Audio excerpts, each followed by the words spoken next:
amigas y amigos de Canal Universitario, tengan ustedes muy buenos días. Soy el doctor Gustavo Mendoza Ríos, jefe del Departamento de Salud Materno-Infantil de la Facultad. Hoy, como siempre, ingresamos a vuestros hogares mediante su programa Cuidar Nuestra Salud, programa que es generado desde la Facultad de Medicina de la Universidad Mayor de San Andrés. Como en cada programa, es muy necesario hacer algunas reflexiones, en este caso sobre la violencia. Infortunadamente, vivimos en una sociedad violenta. Lo hemos referido, las autoridades son violentas cuando se dirigen al público y hacen referencia a ciertas situaciones, porque descalifican, adjetivizan, denigran a la gente, y eso está muy mal porque eso afecta a la población.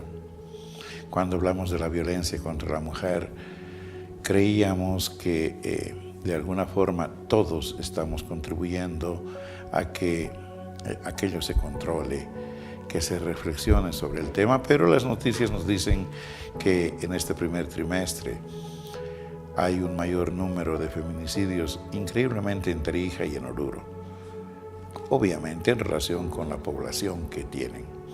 Y eso es algo realmente inusitado.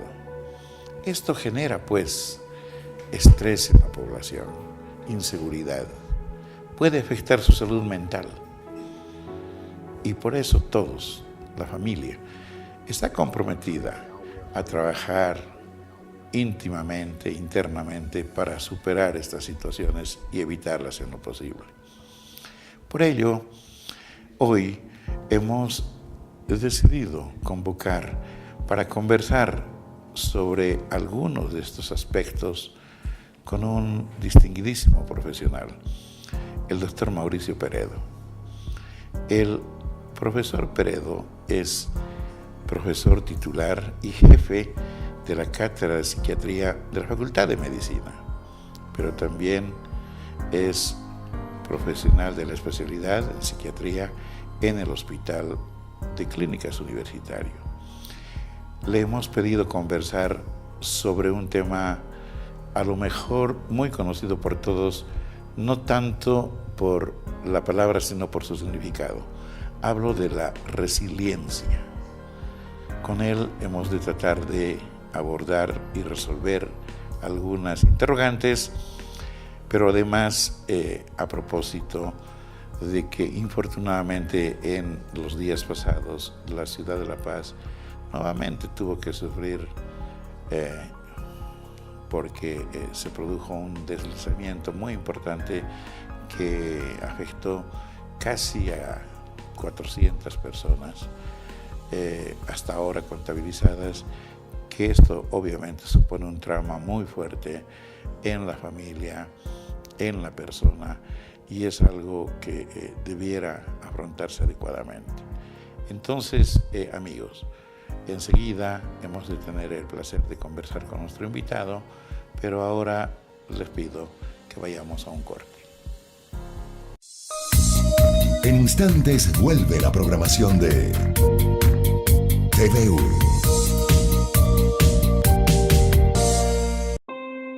El Instituto de Genética de la Facultad de Medicina de la UMSA es la unidad académica de excelencia con capacidad para planificar, ejecutar y evaluar proyectos de investigación, contribuyendo en la solución de los principales problemas de salud relacionados con la genética humana. Es así que proponiendo e implementando acciones de prevención, diagnóstico, asesoramiento de etiología genética y congénita, apoyada con tecnología avanzada, el Instituto de Genética está en la vanguardia de investigación en problemas de genética en nuestra población.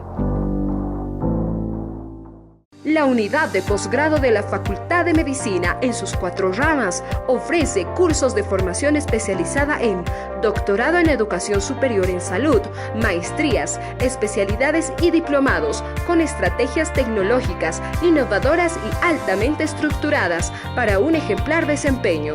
Mayores informes en la página web posgrado.fment.edu.es. www.umsa.bo o al teléfono 261-2387. Unidad de posgrado cualificando profesionales. La carrera de Tecnología Médica brinda servicios de especialidad a partir de su gabinete de fisioterapia Isaac Duchenne, donde contamos con atención especializada y con tecnología de punta para la atención en problemas de salud relacionados con patologías traumatológicas, neurológicas, respiratorias, cefaleas, discapacitados pediátricos, retraso del desarrollo psicomotor, problemas posturales de la adolescencia, entre otras. Estamos ubicados en el subsuelo de la Facultad de Medicina de la UMSA. Contáctanos al 222-9593. Horarios de atención desde las 8 de la mañana a 12 del mediodía y de 14:30 a 18:30. Consulte el horario de evaluación. Gabinete de Fisioterapia Isaac Duchenne.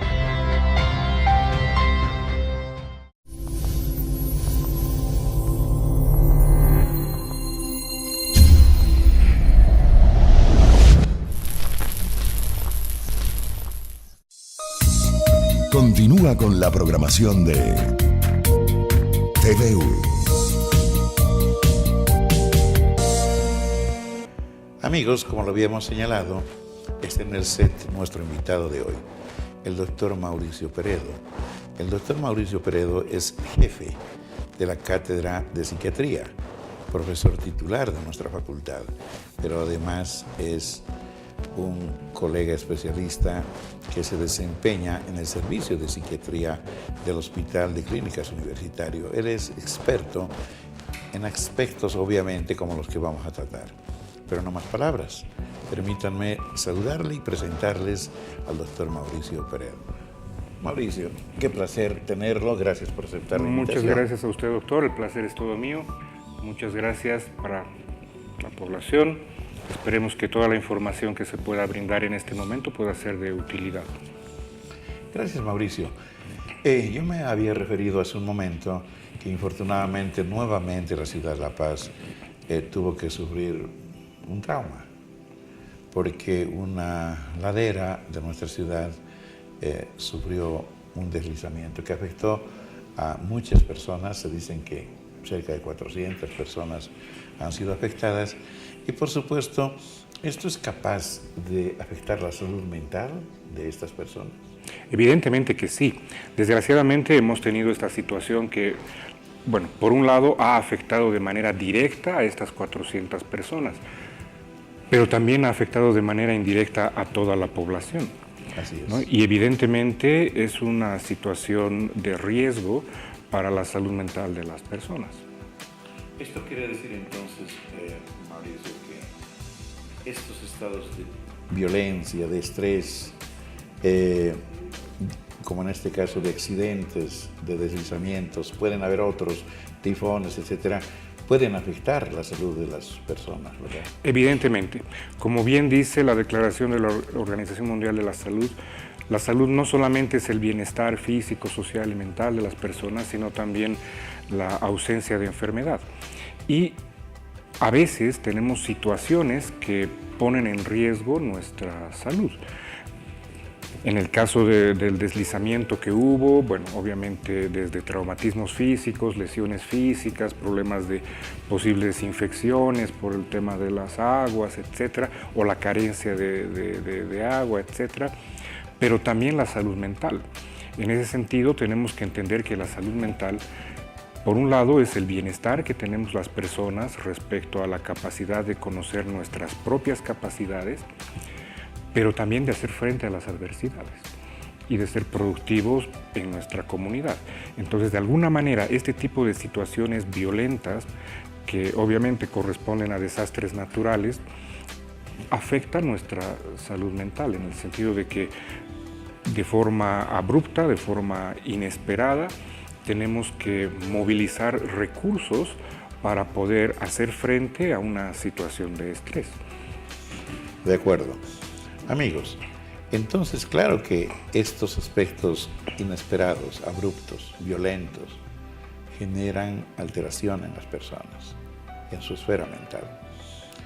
De hecho, fíjese, Dr. Peredo, no encuentran a 4 personas que por supuesto tienen familiares y sobre ellos está pesando sin duda una angustia más que ya por conseguirlos con vida, por recuperar sus cuerpos. Eso genera estrés.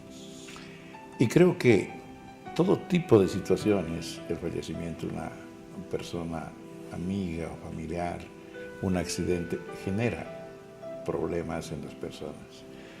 Pero ocurrido el acontecimiento, nos parece que lo más importante es afrontarlo y superarlo.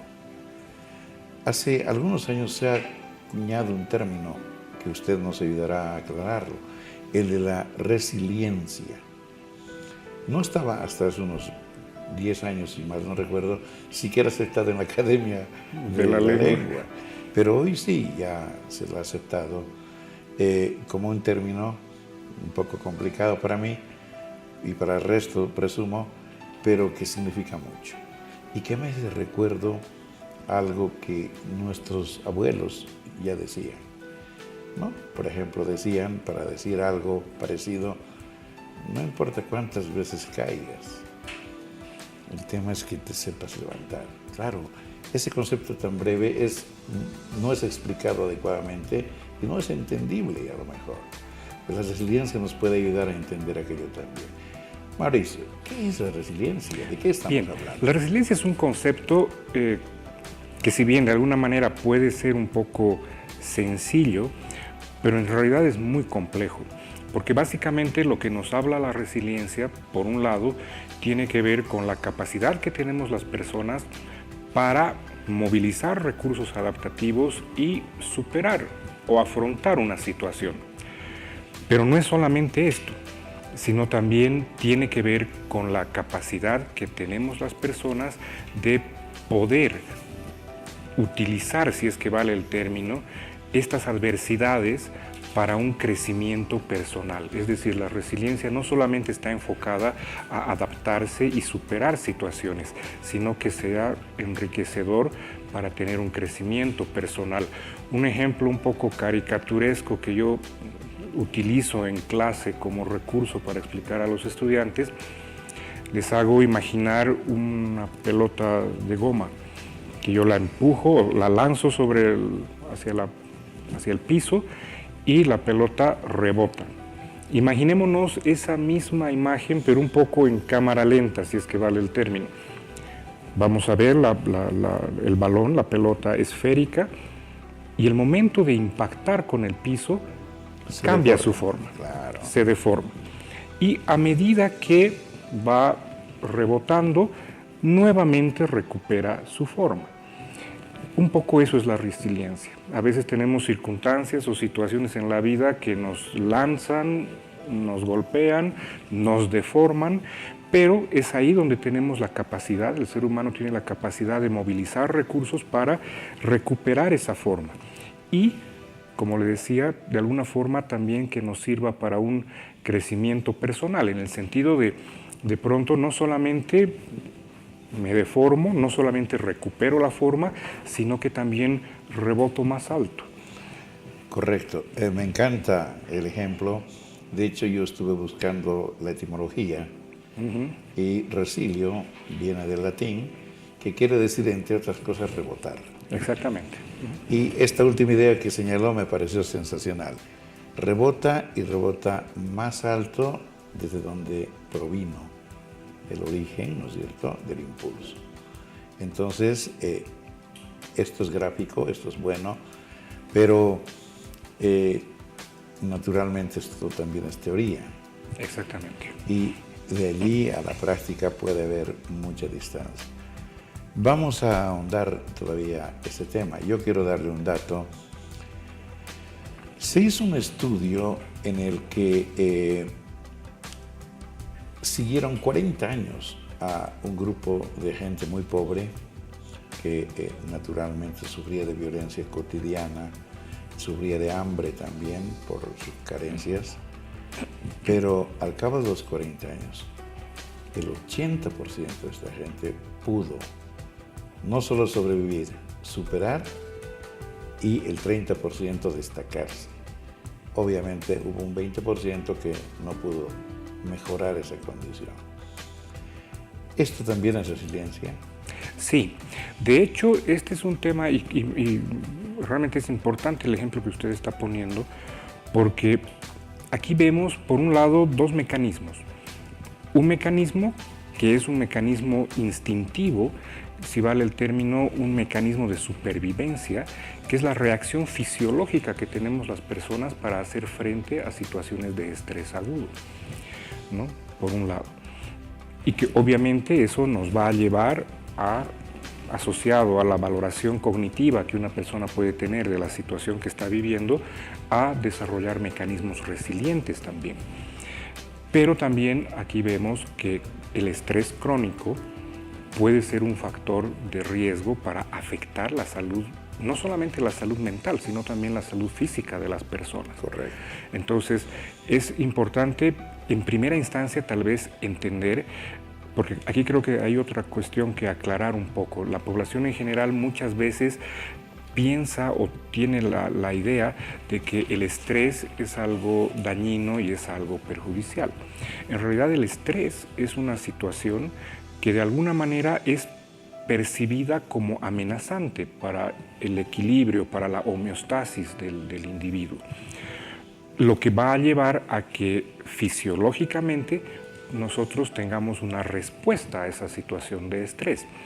Por lo tanto, vamos a ver que no solamente el estrés es, entre comillas, normal, es algo natural, sino que también es bueno, porque eso me va a permitir desarrollar mecanismos para adaptarme. Sin embargo, ¿dónde viene lo complicado? Que de alguna forma la respuesta del estrés está vinculado a sensaciones displacenteras, y en este caso un poquito esa sensación está ligada al temor. Pero vuelvo a plantear, es un mecanismo de supervivencia. Y para esto voy a volver a poner otro ejemplo que creo que puede ser muy útil para la población. Los animales, el ser humano es un animal. Claro que sí. Para sobrevivir de forma instintiva, básicamente deben comer. Animal que no come muere. Debe tomar agua. Un animal que no toma agua muere y debe evitar el peligro. Entonces, instintivamente, para comer debe buscar alimento. Y para buscar alimento siente hambre. Para tomar agua debe buscar agua, y para buscar agua debe sentir sed. Y para evitar el peligro sentimos miedo. Entonces, si bien es desagradable, pero el temor de alguna manera es un mecanismo que nos permite alejarnos del peligro.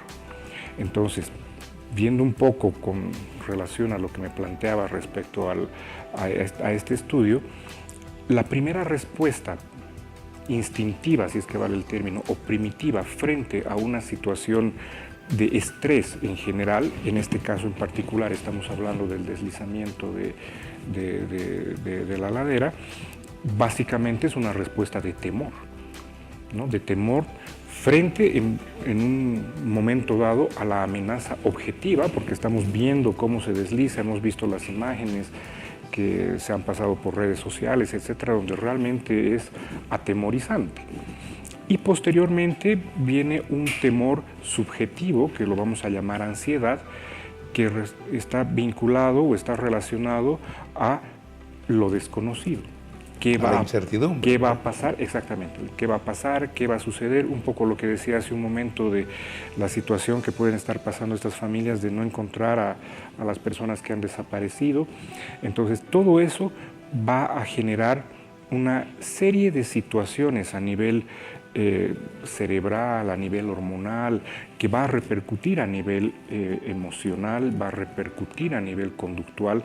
Por lo tanto, ahí es donde tenemos que enfocar la salud mental de las personas y diferenciar lo que puede ser una reacción aguda al estrés, que de pronto es una situación que cualquier persona puede afrontar, pero que no necesariamente implica una patología, ¿no? Es como el dolor físico. Me golpeo lo normal es que me duela, pero no necesariamente implica que tenga una lesión.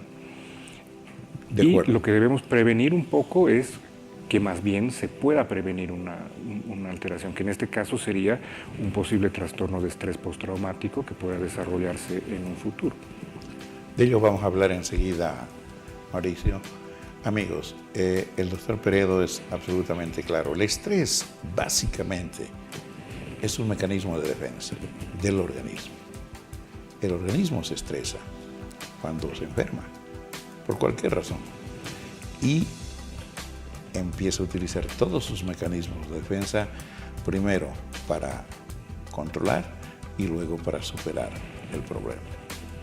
Creo que esto hay que entenderlo bien. Naturalmente, el estar sistemáticamente sometido a estrés de forma permanente eventualmente puede generar malestar y alteración, a lo mejor en la salud mental. Pero dicho esto, vamos a preguntarle al doctor Peredo, ¿cómo las personas que sufren de este trauma, de este estrés, de este drama, pueden superar? Seguramente han de haber etapas, han de haber formas de enfocar que eventualmente nos pueden servir a todos nosotros en la vida cotidiana. Pero antes de ello, permítanme un corte, por favor.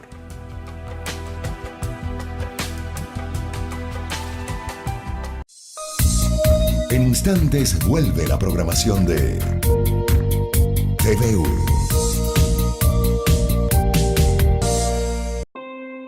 El Instituto de Genética de la Facultad de Medicina de la UNSA es la unidad académica de excelencia con capacidad para planificar, ejecutar y evaluar proyectos de investigación, contribuyendo en la solución de los principales problemas de salud relacionados con la genética humana. Es así que proponiendo e implementando acciones de prevención, diagnóstico, asesoramiento de etiología genética y congénita, apoyada con tecnología avanzada, el Instituto de Genética está en la vanguardia de investigación en problemas de genética en nuestra población. La unidad de posgrado de la Facultad de Medicina, en sus 4 ramas, ofrece cursos de formación especializada en doctorado en educación superior en salud, maestrías, especialidades y diplomados, con estrategias tecnológicas, innovadoras y altamente estructuradas para un ejemplar desempeño. Mayores informes en la página web posgrado.fment.unsa.bo o al teléfono 261-2387. Unidad de posgrado cualificando profesionales.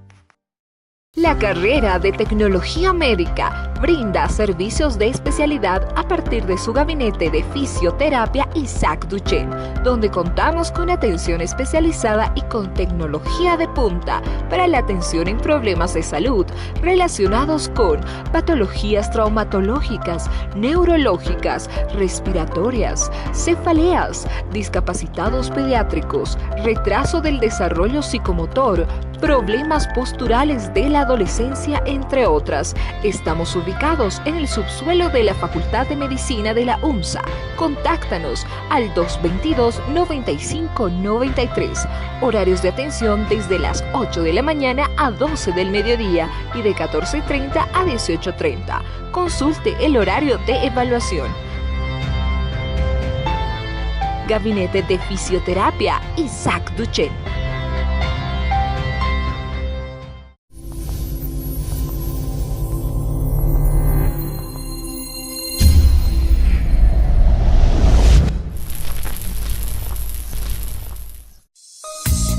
Continúa con la programación de TVU. Amigos, le hemos de preguntar al profesor doctor Mauricio Peredo cómo es el proceso en sí mismo de la resiliencia, comenzando por supuesto por el trauma, por el estrés, por el accidente, por el problema que ha afectado a la persona. ¿Cómo es este proceso? De alguna manera, bueno, en este caso en particular, estamos hablando de una situación, por un lado, de estrés porque implica una situación que altera el equilibrio, pero también estamos hablando de una situación de duelo, porque implica pérdida. Entonces, si bien esto es algo muy teórico, que lo vamos a generalizar, creo que es importante que la población tenga en cuenta de que lo que voy a describir en este momento, estas fases de este proceso que voy a describir en este momento, no necesariamente siguen el orden cronológico en el que voy a hablar. En algunas personas puede manifestarse de manera diferente, pero básicamente frente a una situación de duelo, la primera reacción que vamos a encontrar en las personas es una situación de shock, ¿no? En el sentido de impacto frente a lo que está sucediendo.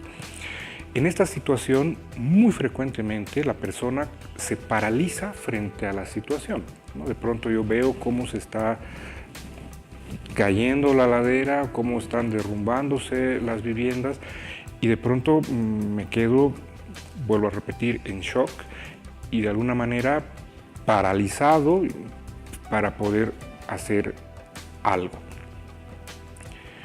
En muchos casos, esta situación de shock puede ser percibida como violencia y de forma instintiva también pueden haber mecanismos o de evitación, de huida o tal vez de afrontamiento, ¿no? Me meto para salvar a la gente o para ayudar o para rescatar cosas de la vivienda, etc.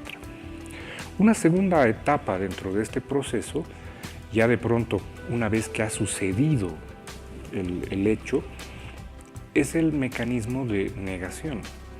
De pronto la persona trata de...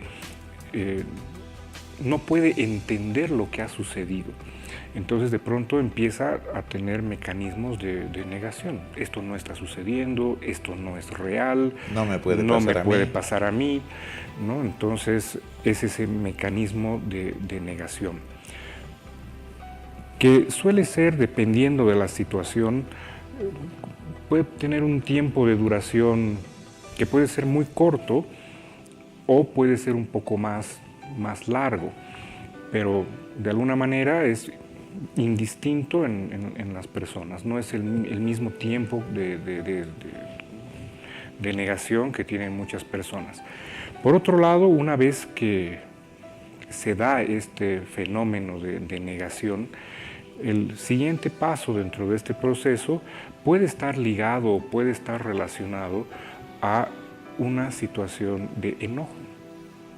La persona experimenta enojo. Así es, ¿no? ¿Cómo es posible yo, que soy una persona honrada, trabajadora, pago mis impuestos, me sucede esto?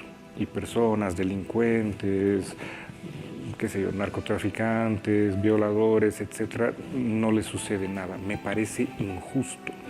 Entonces estoy enojado con la situación, estoy enojado con la gente, estoy enojado con la vida, porque sucede esto. Otra fase dentro de este proceso de aceptación es ansiedad. La persona empieza a experimentar síntomas de ansiedad, no solamente los síntomas típicos a nivel físico de ansiedad, que puede ser tensión muscular, palpitaciones, dolor de cabeza, sino preocupación, una preocupación excesiva de temor frente a lo que puede suceder. ¿Será que va a volver a suceder esto? ¿Qué va a pasar conmigo? ¿Qué va a ser de mi familia? Es decir, una situación de incertidumbre que alimenta este estado de ansiedad, que viene muy seguido de un estado de tristeza, donde de pronto la persona no solamente está ansiosa, está preocupada frente a la incertidumbre de lo que puede suceder, sino está triste por la pérdida, triste por lo que está sucediendo, triste por las expectativas negativas que puede tener la persona frente a un futuro. De hecho, es muy frecuente que en estas situaciones a veces surjan ideas de desesperanza, en el sentido de que no veo un futuro o veo un futuro muy sombrío. Y es ahí donde vienen los mecanismos de resiliencia, donde de pronto la persona, si vale el término, volviendo al ejemplo de la pelota, empieza a rebotar, empieza a retomar la forma, y creo que vale la pena añadir al ejemplo que mientras más fuerte es el impulso con el que nos golpean, si vemos en términos físicos, la pelota no solamente desvía el ángulo, sino más alto rebota. Entonces tenemos que entender este tipo de situaciones a veces, que es muy difícil entender cuando uno está bajo esa situación, de que puede tratarse de una oportunidad, de pronto algo muy duro, muy difícil de manejar, pero que me debe impulsar. Entonces, una vez que la persona racionaliza, es decir, moviliza estas situaciones. Aquí es importante hablar de recursos cognitivos que pueda tener la persona, que son muy importantes, llámese sistema de creencias respecto a lo que pueden ser aspectos sociales, culturales. El tema de la espiritualidad, el tema de la fe también es un tema muy importante en esta situación, porque a veces es lo que motiva a las personas a seguir adelante. Entonces todo esto lleva a que la persona reconstruya de alguna manera la situación que ha estado viviendo y pueda ser resiliente, ¿no? Es decir, pueda no solamente superar la situación, sino crecer frente a esta adversidad. Pero, y eso también me parece que es importante que la población que nos está viendo pueda tomar en cuenta, es que este proceso de adaptación que estamos describiendo, que puede ser normal, a veces puede alterarse y de pronto este enojo que pueda sentir la persona como que de pronto me lleve a tener conductas agresivas hacia otras personas. Es decir, por ejemplo, yo fui víctima de esta situación y estoy enojado contigo porque a ti no te pasó, yo perdí todo, tú lo tienes todo, entonces me enoja y tengo conductas inapropiadas, digamos, que pueden llegar a tener en algún caso cierto grado de violencia también. Entonces ahí de pronto como que una situación de alerta, porque ya estamos viendo que no es apropiado, o lo propio respecto al tema de ansiedad, que decíamos que es normal que la persona experimente sustos, experimente alteraciones en el sueño, muy frecuente, ¿no?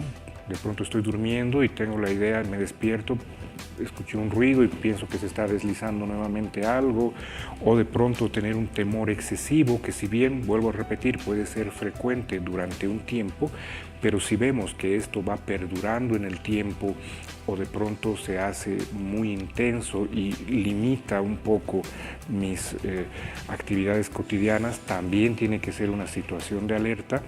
Y lo mismo con el estado de tristeza, si bien es normal, porque vuelvo a repetir, es un duelo sentirse triste frente a la pérdida, pero si esta tristeza viene acompañada de apatía, ¿no? Desgano, ya no me interesan las cosas, no veo futuro, de pronto no le encuentro sentido a las cosas, ya nada tiene sentido y creo que lo mejor es morir, o debería haber yo estado muerto o desaparecer y no las personas queridas, entonces también es otra señal de alerta. ¿Por qué? Porque ahí estamos viendo que este proceso de alguna manera se está distorsionando y se corre el riesgo que la persona pueda desarrollar en un futuro probablemente trastorno de estrés postraumático o algún tipo de trastorno de ansiedad o depresión, ¿no? Entonces es importante que la... Como un proceso ya patológico. Exactamente, ¿no? Como un proceso patológico. Porque, amigos, deprimirse es un tema... un asunto absolutamente normal. ¿Quién no se ha deprimido en la vida? ¿Quién no ha tenido un fracaso, un tropezón y una caída? ¿Quién no lo alegra? Pues por lo contrario. Pero Mauricio, aprovechando esto último, pero también este estado puede, por ejemplo, generar una unión en la familia. Sí. Que debiera, en lo posible, aprovecharse y decirle a la gente. Igual que es posible que alguna familia definitivamente se separe. Yo recuerdo una anécdota de un estudio X, donde la familia vivía en conjunto, papás, mamás, tíos, sobrinos, primos, todos. Y obviamente una señora, la esposa precisamente de la persona que habló, se sentía totalmente apocada, casi recibía órdenes de todos. La desgracia hizo que cada grupo familiar vaya buscando lo suyo. Y terminaron esta familia solos, con sus hijos. fue el instante en el que comprendieron que podían hacerlo juntos mejor y destacaron muy rápidamente y superaron el problema. Para la persona, para la señora, este evento, aunque no lo crea la gente, fue un evento feliz después de la desgracia, porque superó todos los problemas que cotidianamente sufría y que no podía objetar por el esposo. Finalmente, el patriarcado todavía es una realidad en nuestro país. Creo que hay que buscar las oportunidades, ¿verdad? Sí, y verdaderamente lo que está planteando es bien importante, porque aquí tenemos que hablar un poquito sobre lo que son los sistemas de creencias. Y de pronto es, por un lado, dentro de nuestro entorno y dentro de nuestro sistema de creencias, es bien importante el tema del apoyo familiar. Sin embargo, aquí hay que ver el lado positivo y el lado de riesgo. ¿En qué sentido? En que evidentemente son situaciones donde nos tenemos que unir, ¿no? No solamente como familia, sino como comunidad, que es una familia más grande. Pero tenemos que tomar en cuenta que de pronto el bienestar de la familia o de la comunidad depende del bienestar individual. ¿A qué quiero llegar con esto? Que muchas veces existen personas que por el bienestar de la familia o el bienestar de la comunidad se sacrifican, si es que vale el término. Entonces, en este caso, ¿qué es lo que tenemos que cuidar? Que la persona que va a cuidar se proteja primero. Es un poco como en los ejemplos en los aviones, ¿no es verdad? Cuando nos dicen en caso de que salga la mascarilla, primero se la pone usted y después ayuda al de al lado. Y en este caso es exactamente igual.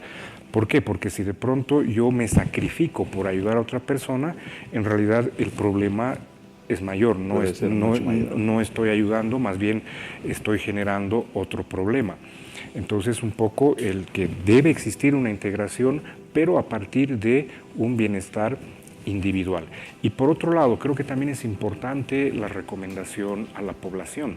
Es muy frecuente, es muy común escuchar que de pronto, a modo de ayuda, las personas planteen situaciones como, por ejemplo, debes poner de tu parte, de ti depende, y de pronto creo que esto es algo importante que tenemos que evitar decir, porque ¿qué es lo que va a pasar? La persona va a intentar poner de su parte, pero no lo va a lograr, porque no depende de la voluntad.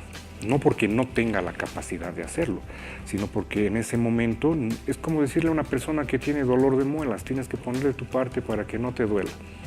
No decirle a una persona, mira, tranquilízate, no estés ansioso, no estés triste, tienes que poner de tu parte. Como que de pronto no arregla nada, más bien empeora, porque eso genera más angustia en la persona. La persona va a querer poner de su parte, no lo va a poder lograr, va a generar mayor angustia, mayor tristeza, mayor desesperanza. Otra cuestión que también es muy frecuente es tratar de distraer a la gente, que de alguna manera es una situación de mucho riesgo, porque es negar la situación, ¿no? Entonces de pronto decir no pasó nada, mira, vamos a ver tal película, que si bien puede ser un mecanismo para aliviar la tensión, pero no podemos negar lo que ha sucedido. Le planteo esto porque algo también muy común en nuestro contexto es que si no hablamos del problema, no hay problema. Y en estas situaciones más bien hay que hablarlas. Correcto. ¿No? Dentro de los primeros auxilios psicológicos lo que se recomienda es que la persona pueda manifestar sus preocupaciones, sus temores, sean racionales o irracionales, no importa, es una manera en la que la persona va a descargar todas estas sus tensiones y al mismo tiempo le va a permitir, a medida que descarga, a medida de que habla, tal vez darse cuenta de algunos procesos y tal vez no es necesario ningún tipo de intervención. Ahí mismo la persona se da cuenta, racionaliza y puede corregir las posibles distorsiones cognitivas que tenga. Muy bien, amigos, yo creo que los mensajes son clarísimos. Todavía tenemos un poquito más de tiempo para hablar de ello, de lo que acaba de señalar el profesor Dr. Mauricio Peredo. ¿Cuáles deberían ser los primeros auxilios, las primeras acciones que se deben hacer en caso de desastres como en este caso colectivos? Yo aprovecho solo para algo más.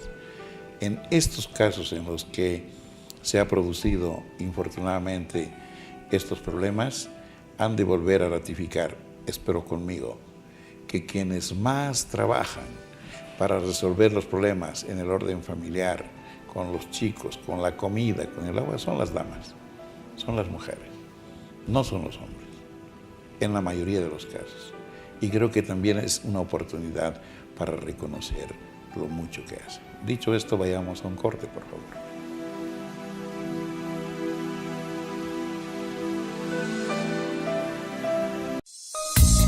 En instantes vuelve la programación de TVU.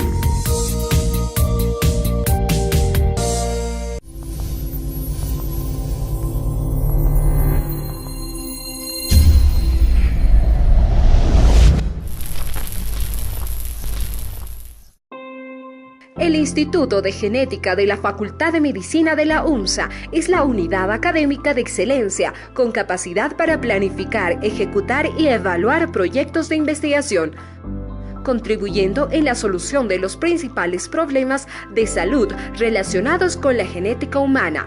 Es así que proponiendo e implementando acciones de prevención, diagnóstico, asesoramiento de etiología genética y congénita, apoyada con tecnología avanzada, el Instituto de Genética está en la vanguardia de investigación en problemas de genética en nuestra población. La unidad de posgrado de la Facultad de Medicina, en sus 4 ramas, ofrece cursos de formación especializada en doctorado en educación superior en salud, maestrías, especialidades y diplomados, con estrategias tecnológicas, innovadoras y altamente estructuradas para un ejemplar desempeño. Mayores informes en la página web posgrado.fment.unsa.bo o al teléfono 261-2387. Unidad de posgrado cualificando profesionales.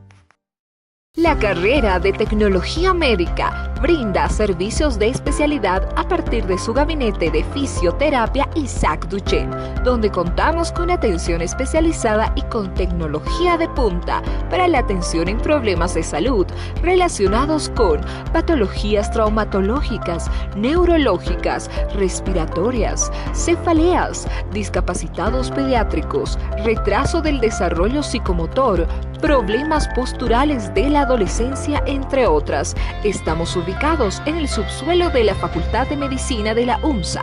Contáctanos al 222-9593. Horarios de atención desde las 8 de la mañana a 12 del mediodía y de 14:30 a 18:30. Consulte el horario de evaluación. Gabinete de Fisioterapia Isaac Duchenne.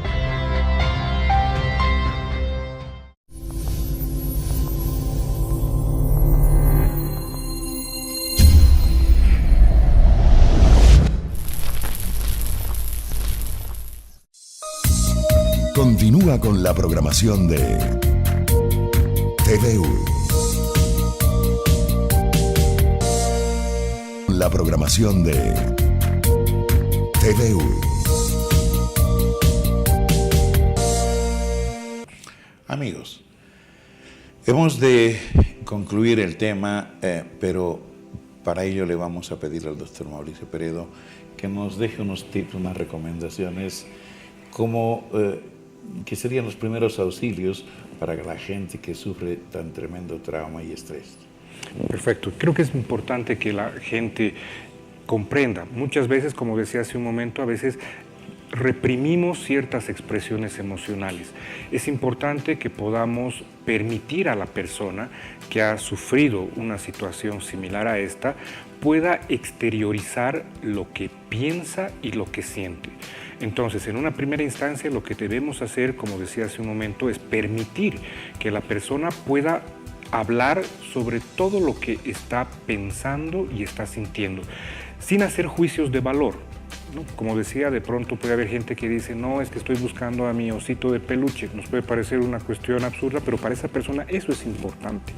Entonces, sin hacer juicios de valor, debemos permitir que la persona pueda manifestar todos sus pensamientos, lo que cree, sus temores, y sin hacer juicios de valor. Esto va a permitir que la persona de alguna manera descargue, ¿no? Pueda desahogarse, si es que vale el término, respecto a sus pensamientos. Al mismo tiempo, permitir que pueda expresar sus emociones, sus sentimientos, temores, ¿no? Lo que está sintiendo en ese momento. De pronto creo que es muy importante permitir, si la persona quiere llorar, que llore. A veces, no, que tranquilízate, no pasa nada, tienes mi apoyo. Creo que de pronto es importante mencionar, evitar, como decía hace un momento, cierto tipo de frases, a veces, por ejemplo, frases del estilo de que Dios sabe lo que hace o nosotros estamos haciendo todo lo posible. De pronto para la persona en ese momento no lo llena y más bien puede ser un motivo de enojo. O permitirle que se calme porque tiene que ser fuerte. No, permitir que la persona pueda exteriorizar sus emociones, si tiene que llorar, que llore y que pueda de alguna manera, como decía hace un momento, desahogarse. Y lo más importante, plantear a las personas que pueden buscar ayuda, ¿no? Así como de pronto tengo una herida en el pie y busco un médico, un traumatólogo para ver si no tengo algún problema en el hueso, si es que no tengo una fractura, también buscar ayuda emocional. Y en ese sentido me permito invitar a la población los días desde este lunes 20 hasta el viernes 24 en la Unidad de Salud Mental. Estamos haciendo una campaña que la venimos haciendo hace mucho tiempo en el Hospital de Clínicas, en la Unidad de Salud Mental. Es una campaña sobre detección de trastornos de ansiedad, depresión e insomnio. Entonces las personas que estén interesadas están invitadas para acudir y para poder tener la evaluación, si se identifica algún tipo de trastorno, iniciar el tratamiento y en caso de que no tenga ningún trastorno van a tener igual estamos organizando también un poco con los estudiantes lo que puede ser una estrategia de psicoeducación, ¿no? Justamente qué es lo que estamos hablando ahorita, ¿no? Qué hacer, en qué situaciones y cómo entender. Vuelvo a repetir, creo que es importante que la población entienda que la salud es un conjunto. El cuerpo y la mente son parte de la integridad del ser humano. Así como se enferma el cuerpo, también se enferma la mente. Y hay situaciones que pueden afectar la salud mental de la mente de las personas. No es motivo ni de vergüenza, no es motivo de sentirse menos fuertes, pero si es necesario, buscar ayuda. Cuentan con los profesionales en salud mental, psicólogos, psiquiatras, y vuelvo a repetir, del 20 al 24 en la Unidad de Salud Mental del Hospital de Clínicas, a partir de las 9 de la mañana, estamos con esta campaña. Gracias, Mauricio. Amigos, la invitación está hecha. Tal vez un último concepto. La persona sufre, la familia puede sufrir, la comunidad sufre, pero es la interacción entre la persona y su entorno que hace que los problemas siempre se puedan resolver de forma más positiva. Obviamente pueden haber circunstancias negativas, pero estamos hablando de lo bueno, no de lo otro. De tal manera que creo que las recomendaciones, doctor Peredo, han sido precisas y oportunas y la invitación también. Por ello, queremos agradecerle por su participación y lo comprometemos a que en una nueva oportunidad compartamos el centro. Doctor, el agradecido soy yo. Muchas gracias por el espacio y por la oportunidad. Amigos, después de haber concluido esta hermosa charla, permítanme ir al sector Una Perlita de Salud.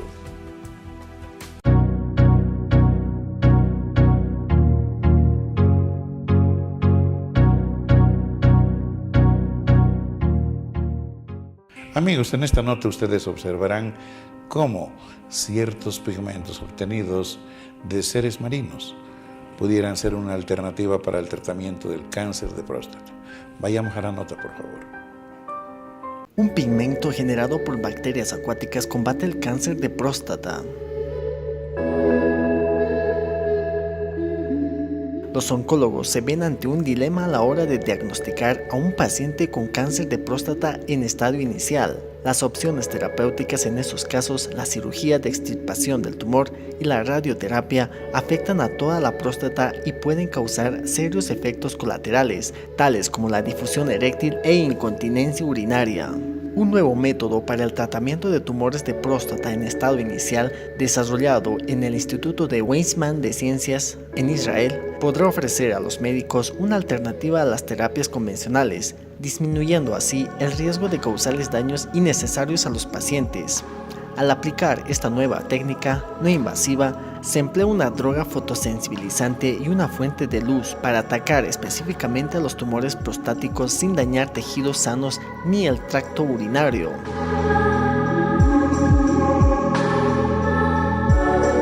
Este nuevo método, denominado terapia fotodinámica vascular, dirigida por sus siglas en inglés, consiste en la infusión intravenosa durante 10 minutos de una droga a base de un pigmento sensible a la luz extraída de la clorofila producida por bacterias acuáticas fotosintetizantes que aceptan energía de la luz solar. El fármaco, sintetizado a partir de esta sustancia denominado bacterioclorofila, es activada mediante su exposición al láser infrarrojo durante 22 minutos a través de delgadas fibras ópticas insertadas en la zona del tumor con la ayuda de ultrasonido.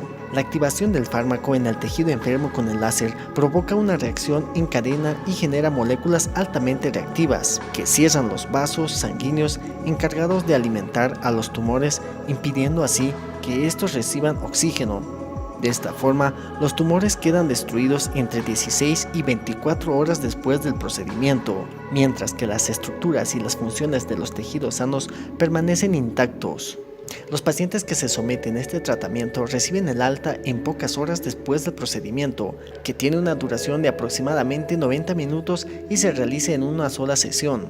El fármaco permanece en el torrente sanguíneo durante un lapso de entre 3 y 4 horas. Con el fin de evaluar la eficacia y la seguridad de este nuevo método, se realizaron ensayos clínicos con 413 pacientes en 47 hospitales de 10 países europeos y en centros médicos de Canadá, México e Israel. Los resultados de los ensayos clínicos realizados en Europa, publicados en 2016, mostraron que entre esos pacientes el 49% entró en remisión completa. Tan solo un 6% de ellos hubo que extirparles la próstata. En comparación con el 30% entre los que no se sometieron al tratamiento, los efectos secundarios fueron similares a los de una biopsia convencional. Esta terapia ya ha sido aprobada en Israel y en México y se encuentra en evaluación en la Agencia Europea de Medicamentos y en la Agencia Reguladora de Fármacos de Estados Unidos, como así también en la Agencia Nacional de Vigilancia Sanitaria Anvisa de Brasil. Los investigadores pretenden testear la terapia fotodinámica contra el cáncer de próstata en estadios más avanzados en modelos animales, como así también evaluar si la modulación del sistema inmunológico durante el tratamiento mejora la eficacia y la seguridad del nuevo método, o incluso si puede ayudar a desarrollar inmunidad antitumoral.